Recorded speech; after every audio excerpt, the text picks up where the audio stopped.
انتہائی قابل احترام ڈاکٹر منیر الدین چغتائی صاحب، سابق وائس چانسلر جامعہ پنجاب، عبدالحمید صاحب، ملک محمد حسین صاحب، اور میرے انتہائی قابل احترام بزرگوں، عزیز طلباء و طالبات، سب سے پہلے تو میں مہمانان گرامی کا شکر گزار ہوں کہ وہ یہاں تشریف لائے ہیں اور اسلامی جمعیت طلبہ نے اس اہم قومی مسئلے پر جس سیمینار کا انعقاد کیا ہے اس میں انہوں نے یہاں طلباء و طالبات کو وقت دیا ہے۔ کچھ مہمان ابھی آنا باقی ہیں، کچھ تشریف لا چکے ہیں۔ آپ سب حضرات کا بھی شکریہ جو یہاں ان حضرات کو سننے کے لیے پہنچے ہیں۔ اسلامی جمعیت طلبہ نے 1947 سے جس سفر کا آغاز کیا ہے پاکستان کے ساتھ ساتھ اس کے قدم بقدم، اس میں بننے والی تمام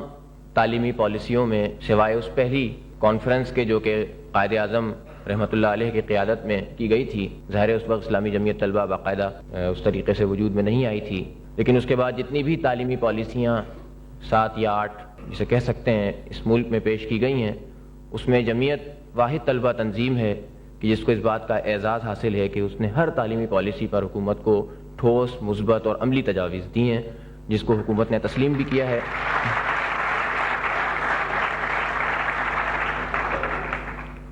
اور اس کو تسلیم کیا ہے کہ ہاں ان تجاویز کے اندر جو ہے وہ جان بھی ہے، قابل عمل بھی ہیں، اور اس کو باقاعدہ ایک ڈاکومنٹ کی حیثیت حکومتی ایوانوں میں حاصل رہی ہے۔ اس مرتبہ بھی یہ جو قومی تعلیمی پالیسی پیش کرنے کے لیے لوگوں سے آراء طلب کی گئیں، اس میں اسلامی جمعیت طلبہ نے وفاقی کابینہ کے نام بھی ایک خط لکھا، اور اس کے بعد کابینہ نے کمیٹی کی تشکیل لی، اس کے سامنے بھی جمعیت کی ایک کمیٹی پیش ہوئی، اس نے تجاویز دیں، اور اس کے بعد کوآرڈینیٹر 2010 احسن اقبال صاحب کا خط بھی ہمارے پاس آیا کہ ہمیں آپ کی ان ساری تجاویز سے اصولی طور پر اتفاق ہے، اور اس کے بعد یہ مجوزہ قومی تعلیمی پالیسی پیش کر دی گئی ہے۔ اس کے اندر جو چیزیں ہیں جو سامنے آنی چاہیے، یہاں پر دانشور حضرات بھی ہیں، تعلیمی ماہرین بھی ہیں، قانون دان بھی ہوں گے، سیاست دان بھی ہیں، ان سب حوالوں سے وہ اس کا تفصیلی جائزہ لیں گے۔ میں چند باتیں جو ایک سوال کی صورت میں، چند سوالات کی صورت میں ہمارے سامنے موجود ہیں اس تعلیمی پالیسی کے حوالے سے، ان کی نشاندہی ضرور کروں گا تاکہ آپ حضرات اس کا جواب بھی دیں اور اس کے لیے جو مثبت تجاویز ہو سکتی ہیں اس کو پیش بھی کیا جائے حکومت کے سامنے۔ ویسے سب سے پہلی بنیادی بات تو یہ ہے کہ اسی حکومت نے، جو کہ اب ظاہر نواز شریف صاحب کی حکومت ہے مسلم لیگ کی، جب یہ پہلی مرتبہ برسر اقتدار آئے تھے نواز شریف صاحب 1990 میں وزیر اعظم کی حیثیت سے، تو 1992 میں بھی انہوں نے قومی تعلیمی پالیسی پیش کی تھی، اور وہ تعلیمی پالیسی 2002 تک کے لیے تھی، اور اس کے بعد اب یہ بات ہماری سمجھ میں نہیں آئی ہے کہ 1998 میں انہیں اس بات کی دوبارہ سے ایک ضرورت پڑی کہ اس پچھلی پالیسی کو منسوخ کر کے ایک نئی پالیسی پیش کی ہے۔ اب جب اس کے مندرجات پڑھتے ہیں، دیکھتے ہیں، تو ہمیں بہت زیادہ، سوائے چند بڑے یعنی کچھ چیزیں تو ہیں جس میں فرق موجود ہے، ان کی بھی نشاندہی ہوگی،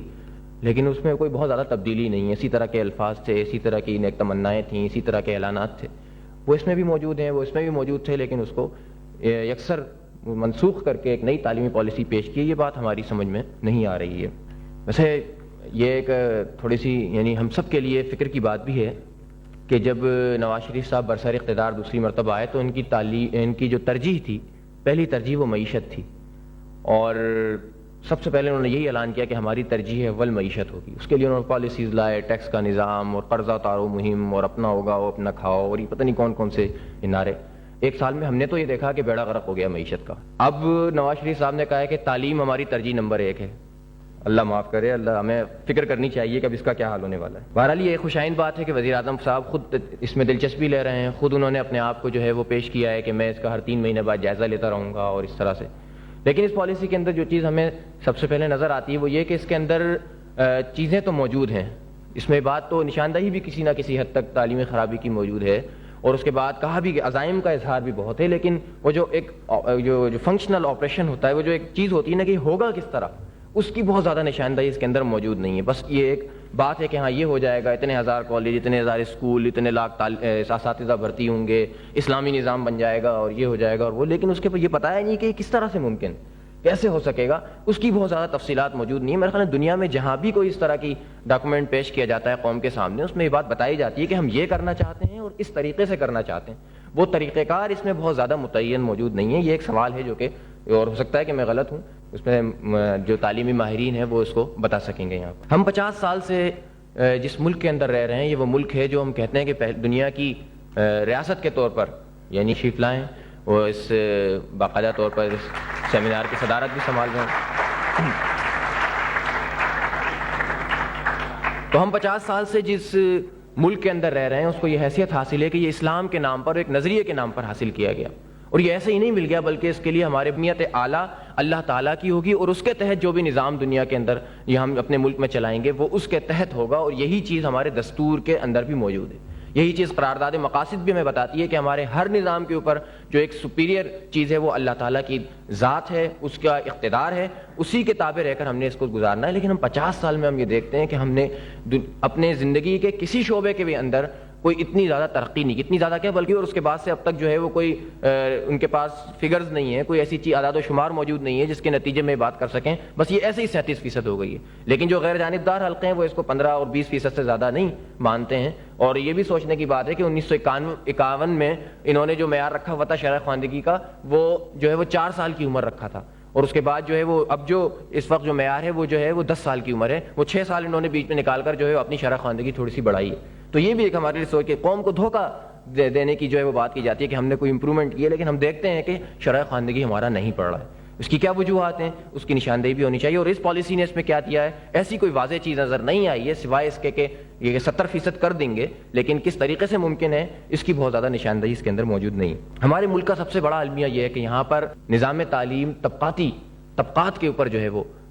موجود ہے. یہاں پر 1 یا 2 طرح کے نظام تعلیم نہیں بلکہ 7, 8 اور 9, 10 طریقے کے نظام تعلیم موجود. جس کا جو مرضی آتا ہے وہ آ کے اپنا نصاب انٹروڈیوس کراتا ہے، جس کا جو مرضی آتا ہے وہ آ کر اپنا طریقہ رائج کرتا ہے، اپنا میڈیم جو ہے وہ رکھتا ہے، اور کوئی پوچھ گچھ کرنے والا نہیں ہے، کوئی پوچھنے والا نہیں ہے کہ آپ کیا پڑھا رہے ہیں، اس قوم کا کیا ذہن بنا رہے ہیں، کس طریقے سے جو ہے وہ لوگوں کی تعمیر کر رہے ہیں. کوئی اس کا پوچھنے والا نہیں ہے. بلکہ اس تعلیمی پالیسی کے اندر بھی اس چیز کو فروغ حاصل ہوا ہے. بجائے اس کے کہ دیکھیں نا، اگر آپ چاہتے ہیں کہ آپ کی خواہشات ہیں کہ آپ ایک جو ہے وہ بہترین افراد تیار کر دیں گے، بہترین کردار کے لوگ تیار کریں گے، قوم اور ملک سے محبت کرنے والے لوگ تیار کریں گے اس تعلیمی پالیسی کے نتیجے میں 100% شرح خواندگی کی طرف قدم بڑھائیں گے، تو اس کے لیے چند بنیادی چیزوں کو تو دیکھنا پڑے گا نا. اور اس طبقاتی نظام تعلیم کے اندر یہ تو ہم آگے نہیں بڑھ سکتے ہیں. اس کے اندر تو کم پیسے والا غریب آدمی کے لیے ایک الگ اسکول ہے، تھوڑے سے زیادہ پیسے ہو جائیں اس کے لیے الگ اسکول ہے، اس سے زیادہ ہو جائیں تو اس کے لیے الگ اسکول ہیں، پھر اور بہت بڑے ہو جائیں تو اس کے لیے الگ گرامر اسکول اور فلاں اسکول اور فلاں اسکول ہیں، کیتھیڈرل ہے، اور یہ پتہ نہیں کون کون سے نام ہیں مشکل سے.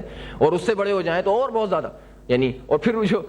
بہت ہی زیادہ ایلیٹ کلاس ہوتی ہے وہ تو اس بات کو گوارا بھی نہیں کرتی کہ ان کے بچے جو ہے پاکستان کے اندر پڑھیں. پھر اس کے لیے تو وہ کوئی دبئی، ابھی وہ جو پچھلی پرائم منسٹر صاحبہ ہیں وہ اپنے بچوں کو انگلینڈ لے کر گئیں، ان کا شاید کوئی معیار موجود ہے وہاں ان کے بچوں کا داخلہ نہیں ہو سکا تو دبئی میں جا کے داخلہ انہوں نے کرا دیا اپنے اثر و رسوخ پر. تو یہ تو صورتحال یہاں موجود ہے. تو کس طریقے سے یعنی ان طبقات کے اندر اس پورے قوم کو تقسیم کیا گیا ہے. اس طبقاتی نظام تعلیم کے اندر کیا کوئی قوم جو ہے وہ آگے بڑھ سکتی ہے؟ کیا اس کے اندر کوئی شعور پیدا ہو سکتا ہے؟ کیا اس کے اندر یکجہتی پیدا ہو سکتی ہے؟ یہاں تو ایلیٹ کلاس کو الگ سے جو ہے وہ پروان چڑھایا جاتا ہے، اس کے لیے سہولتیں بھی ہوتی ہیں، اس کے لیے ساری چیزیں موجود ہوتی ہیں، اس کو پڑھایا بھی وہ جاتا ہے کہ وہ حکمرانی کرنے کے کام آئے، اور اس کے بعد جو دوسرے طبقات ہوتے ہیں ان کو جو ہے پیچھے رکھنے کی باقاعدہ سازش کی جاتی ہے. اور یہ بالکل اس نظام تعلیم کے اندر بھی کوئی وضاحت موجود نہیں کہ طبقاتی نظام تعلیم کس طریقے سے ختم ہوگا. یہ بھی ایک اہم سوال ہے. پھر یہ کہ پرائیویٹائزیشن ہے اور اس کی حوصلہ افزائی ہے اس تعلیمی پالیسی کے اندر. اس کی حوصلہ افزائی کی گئی ہے کہ ہم سرمایہ کاری تعلیم کے شعبے میں جو کرے گا اس کو جو ہم اپریشیٹ کریں گے، بلکہ اندرونی نہیں بیرونی سرمایہ کاری کی بھی ہم حوصلہ افزائی کریں گے. یہ کیا چیز ہے؟ تعلیم تو کبھی بھی تجارت نہیں ہوتی ہے. تعلیم کا کبھی بھی اس سے تعلق نہیں ہوتا کہ آپ جو ہے وہ قوم کو تعلیم کو تجارتی بنیادوں پر چلائیں گے. مسلمانوں کی تاریخ تو یہ نہیں رہی ہے اور کہیں بھی اس طرح سے نہیں ہوتا ہے کہ آپ، ہماری تو 1200 سالہ جو تاریخ تھی اس کے اندر تو ہمیشہ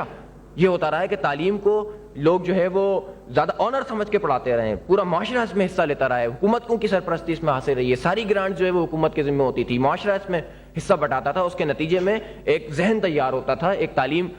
جس سے گزرتا تھا ایک طالب علم، تو اس کے بعد ایک کردار رکھنے والا فرد تیار ہوتا تھا. اور اب جب اس کو تجارتی بنیادوں پہ چلایا جائے گا، اس کو سیلف فائنینس کی اسکیم پہ چلایا جائے گا، سیلف ارننگ کی بنیادوں پہ چلایا جائے گا، تو اس کے نتیجے میں تو یہی ہونا ہے کہ اس میں جو وہی پڑھ سکے گا جس کے پاس زیادہ پیسہ موجود ہے. اس وقت جو جامعات کی صورتحال ہے جس میں فیسیں بڑھتی چلی جاتی ہیں، جس میں سیلف فائنینس اسکیم موجود ہے، اس حکومت نے یہاں پر پنجاب کے اندر تو اعلان کیا، لیکن پھر یہ اندیا دیا جا رہا ہے کہ اس کو دوبارہ بحال کر دیا جائے گا. یہ بھی ایک انتہائی خطرناک بات ہے کہ جس میں تعلیم برائے فروغ کے بورڈ لگے ہوئے، جس کا جو مرضی آئے جو ہے وہ آ کر سیٹ خرید لے، اس کی اہلیت ہے یا نہیں ہے، لیکن اگر اس کے باپ کے پاس پیسے موجود ہیں تو وہ جو ہے آ کے پڑھ سکتا ہے. یہ کیسا نظام ہے؟ یہ وہ ملک ہے جس کے لیے ہمارے بزرگوں نے قربانی دی تھی. یہ سوچنے کی بات ہے کہ کس طریقے سے ہم سروائیو کر سکیں گے, کس طریقے سے ہم آگے بڑھ سکیں گے جہاں پر اس طرح لوگوں کو جو ہے وہ تعلیم کو بیچا جاتا ہو باقاعدہ, اور اس کی حوصلہ افزائی کی جاتی ہے. حکومتیں اس کے اندر, اور اس میں کوئی فرق نہیں ہے مسلم لیگ اور پیپلز پارٹی اور فلاں پارٹی, اور سب نے اس کو جو ہے وہ حوصلہ افزائی کی ہے. ان کا بھی یہی تھا کہ پرائیویٹائز کر دیا جائے, ان کا بھی یہی ہے کہ پرائیویٹائز کر دیا جائے. اپنے سر پہ سے بوجھ اتار کر جو ہے وہ اس طرح سے ڈالنا چاہتے ہیں, اور پھر اس کے بعد کوئی قید نہیں ہے, کوئی قید موجود نہیں ہے. کیا کوئی اگر پرائیویٹائز کر رہا ہے, کوئی سرمایہ کاری کر رہا ہے تو وہ کیا پڑھائے گا؟ نہیں, جو مرضی ہے وہ پڑھاتا رہے, اس پر کوئی جو ہے پکڑ دھکڑ نہیں ہے. تو یہ وہ چیز ہے جو سوچنے اور سمجھنے کی بات ہے کہ تعلیم جب فروخت ہونے لگے اور حکومت اس پہ سے جب اپنا صرف نظر کر لے تو کس طریقے سے یہ ممکن ہے کہ آگے چلے, بات آگے چلے گی. اور یونیورسٹیوں کے لیے کوئی گرانٹ کی اس میں بات نہیں کہ یہی کہا گیا کہ جامعات جو ہیں وہ خود جو ہے وہ اپنا پیسہ جو ہے وہ خود پیدا کریں, وہ خود تو اسی طرح پیدا کریں گے. اس طرح کس طرح ممکن ہے کہ متوسط اور غریب طبقے کے لوگ جو ہیں وہ ان تعلیمی اداروں کے اندر تحقیق میں, ریسرچ میں اور تعلیم میں آگے بڑھ سکیں گے؟ یہ بھی ایک اہم چیز. پھر یہ ہے کہ ذریعہ تعلیم, یعنی اس پہ بھی بات ہونی چاہیے. کچھ لوگوں کا خیال ہے کہ جناب کیونکہ اب دور بدل گیا ہے, زمانہ ترقی کر گیا ہے, اور شاید ترقی کی جو معراج ہے, لوگ یہی سمجھتے ہیں کہ کسی کو اگر انگریزی بولنا آ جائے, پوری قوم انگریزی بولنے لگے تو ہم بہت ترقی یافتہ ہو جائیں گے. تو اس طرح ظاہر ہے یہ نہیں ہوتا ہے. سوچنے سمجھنے والے لوگ اپنی پالیسیوں کو اس طرح نہیں بناتے. ہم پوری دنیا کا جائزہ لیں, ہمیں چین, فرانس, جرمنی, ترکی, کوریا, جو بھی لوگ ہیں یہ سب اپنی قومی زبان کے اندر تعلیم دیتے رہے ہیں, اسی میں انہوں نے ترقی کی ہے. بلکہ میں آپ کو جامعہ عثمانیہ کی ایک مثال دوں کہ جس میں جو ہے وہ جب یہ بحث چل رہی تھی حیدرآباد دکن کے اندر کہ اس کا میڈیم کیا ہوگا, انگلش ہوگا یا اردو ہوگا, تو اس پر بہت سارے لوگوں نے دلائل دیے. اور اس کے بعد ایک انگریز وہاں بیٹھا تھا, اس نے کہا کہ آپ لوگ کیوں فکر مند ہوتے ہیں؟ جب آپ نے اگر اس بات کا فیصلہ کر لیا ہے کہ آپ کا یہاں کا میڈیم اردو ہونا چاہیے تو اس پہ آپ فکر نہ کریں. ایک زمانہ ہمارے پر بھی ایسا آیا تھا کہ جب جو ہے وہ اطالوی زبان ہمارے اوپر جو ہے وہ مسلط تھی, اور ہم یہ سوچتے تھے کہ ہماری ترقی تو اسی میں ممکن ہے کہ ہم جو ہے وہ یہ سیکھیں. لیکن پھر ہم میں قومی احساس پیدا ہوا, قومی بیداری پیدا ہوئی, ہم نے انگریزی کو جو ہے وہ رائج کیا, اس میں پھر پوری قوم نے اس میں معاونت کی, اور آج آپ کے سامنے نتیجہ موجود ہے کہ ہم حکمرانی کر رہے ہیں. تو یہی وہ چیز ہے, ہم کیوں اتنے مروب ہوتے ہیں, کیوں ہم ابھی تک اسی نظام تعلیم کے اندر اٹکے ہوئے ہیں, اسی سوچ کے اندر اٹکے ہوئے ہیں جو 1834-35 کے اندر لارڈ میکالے بنا کر چلا گیا تھا, جس کا کہنا تھا کہ میں یہاں تو ترجمان پیدا کرنا چاہتا ہوں جو کہ محکوموں اور حاکموں کے درمیان جو ہے وہ بنیادی کردار ادا کریں گے رابطے کا. ایسے لوگ تیار کرنے کے لیے, ایسی ذہنیت تیار کرنے کے لیے نظام تعلیم وضع کیا گیا تھا, اور آج ہم اسی کا شکار ہیں. اور ذریعہ تعلیم بھی ایک بنیادی چیز ہے. ہم قومی احساس نہیں پیدا کر پاتے ہیں. ہم نے تو اپنی شاید تعلیمی پالیسی, میری نظر سے تو نہیں گزری ہے کہ کوئی اردو میں بھی شائع ہوئی ہو, اس کو بھی انگلش میں شائع کیا گیا. یہ ہے مروبیت کہ ہم جو ہے وہ بہت سارے لوگوں کو اس سے محروم کرنا چاہتے ہیں. اور دنیا کے اندر یونیسکو کی رپورٹ موجود ہے کہ وہ زبان جو کہ آپ کے کلچر اور تہذیب سے مطابقت رکھتی ہے, وہ زبان جو ہے وہ زیادہ تیزی سے ترقی کر سکتی ہے, تعلیم اس میں زیادہ آگے بڑھ سکتی ہے, بجائے اس کے کہ کوئی ایسی زبان طالب علموں کو پڑھائی جائے جو ان کی تہذیب سے اور ان کی ثقافت سے بھی لگا نہ کھاتی ہو. لیکن ہم یہ دیکھتے ہیں کہ ہمیں وہ زبان ہم پر باقاعدہ مسلط کی گئی ہے, بلکہ ایسے لوگوں کو کی حوصلہ افزائی کی جاتی. اسلامی جمعیت طلبہ کوئی انگلش پڑھانے کی یہ مخالفت نہیں کرتی. ہم کہتے ہیں آپ پڑھائیے انگلش, اس سے اچھی پڑھائیے جو بھی پڑھاتے ہیں. ابھی تو اتنی اچھی انگلش نہیں پڑھائی جاتی ہماری تعلیمی اداروں, اس سے اچھی پڑھائیے, لیکن انگلش میں مت پڑھائیے. ہم یہ کہتے ہیں ہمیں پڑھائیے اردو میں, ہمیں ہماری قومی زبان میں, ہمیں مادری زبانیں سکھائیے پرائمری تک, اس میں آگے بڑھائیے. اور اس کے بعد جو ہے پھر قومی زبان ہمارے ہاں جو ہے وہ رابطے کا کام بھی کرتی ہے, اس کے اندر صلاحیت بھی ہے. یہ جو اقوام متحدہ کی رپورٹ کے مطابق دنیا کی تیسری بڑی زبان ہے, اس کے اندر صلاحیت موجود ہے. تو اس کو کیوں نہیں پروان چڑھاتے ہیں؟ اور اس تعلیمی پالیسی میں کوئی اس بات کی انڈیکیشن موجود نہیں ہے کہ ہم جو ہے وہ قومی. 1979 میں بات ضرور تھی, 3-4 سال اس کو لے کر چلے بھی, اور اس کے بعد یہ ہوا کہ دوبارہ سے انگلش میڈیم اسکولوں کی اجازت مل گئی, اور اس کے بعد وہی جو ہے طریقہ تعلیم رائج پاتا رہا. اور آج ہم نے اپنی شرح خواندگی اگر دیکھی ہے تو اس کا نتیجہ ایک یہ بھی ہے کہ ہم جو ہے وہ اپنے میڈیم کا بھی ابھی تک وہ نہیں کر پائے کہ کیا چیز. پھر اس کے بعد جو جس چیز کو سب سے زیادہ انہوں نے جو ہے وہ اجاگر کیا ہے, وہ پوری تعلیمی پالیسی ایک طرف, اور اخباروں کے اندر جو چیز سرخیوں کے اندر لگی ہے وہ طلبہ سیاست پر پابندی. طلبہ سیاست پہ ہم پابندی لگا دیں گے, تعلیمی اداروں کے اندر جو سیاسی گند ہے اس کو دور کر دیں گے, سیاست کے جو انوالو ہوتے ہیں وہ تو گندگی کرتے ہیں, اور یہ اور وہ اس طرح کی باتیں کر کے انہوں نے ایک طرف پوری تعلیمی پالیسی اور ایک طرف یہ جو ہے اس طرح کے بیانات. یہ کیا, آپ ڈیبیٹ کرائیں, اس پر آپ بات چیت کرائیں, آپ گفتگو کرائیں. یہ تو آپ نے خود بدنام کیا ہے طلبہ تنظیموں کو, یہ تو خود آپ نے مداخلت کر کے جو ہے وہ 1985 سے لے کر جو ہے وہ اب تک تعلیمی اداروں کے اندر اپنے پسندیدہ لوگوں کو پروان چڑھانے کے لیے اسلحہ بھی انہیں دیا ہے اور ان کو وہاں رکھا بھی ہے. خود آپ نے بدنام کیا, اور پھر آپ ایک چھڑی سے سب کو ہانکتے ہیں اور کہتے ہیں کہ طلبہ سیاست ہی بری چیز ہے.